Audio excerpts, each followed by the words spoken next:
جی سر جی سر موت اور حیات کی تخلیق کی وجہ کیا ہے؟ لیبلوکم ایکم احسن عملا، آزمائش ہے. یہاں سے یہاں تک جانا کیا ہے؟ یہ پروسیس کیوں ہے؟ آزمائش کے لیے. آزمائش کے لیے. لیبلوکم تاکہ تم کو آزمائے، ایکم تم میں کون، احسن عملا عمل کے اعتبار سے بہتر. اچھا یہاں پہ ایک نقطے کی چیز ہے، اس کو دیکھیے کیا ہے یہاں پہ، کیا ہے پڑھیے. حق تعالیٰ نے یہ فرمایا کہ ہم یہ دیکھنا چاہتے ہیں کہ تم میں سے کس کا عمل اچھا ہے، یہ نہیں فرمایا کہ کس کا عمل زیادہ ہے. اللہ اکبر. اللہ ہونا کیا چاہیے؟ آخرت میں اللہ تعالی ترازو لگائیں گے. آخرت میں اللہ کا جو عدل کا جو ایک میزان قائم ہوگا، اس پر عمل کو تولا جائے گا، ہے نا.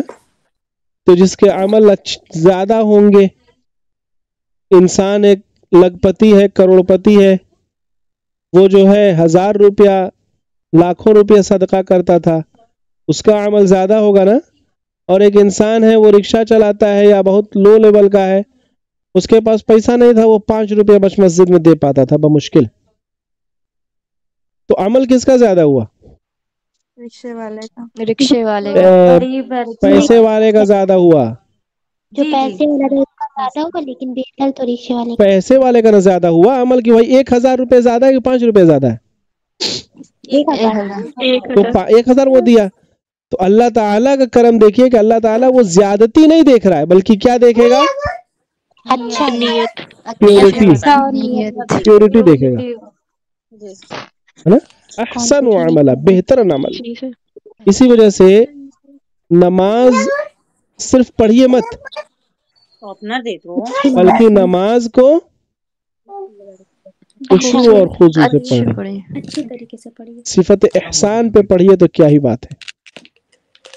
اللہ تعالیٰ یقیناً بہت کرم فرمانے. حسن عمل کیا ہے، اس کو پڑھ لیجئے پھر کلاس اوور کی جائے.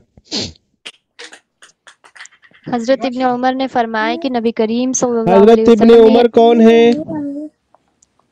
عمر رضی اللہ عنہ کے بیٹے عبداللہ بن عمر. ہاں تو کیا لگے گا؟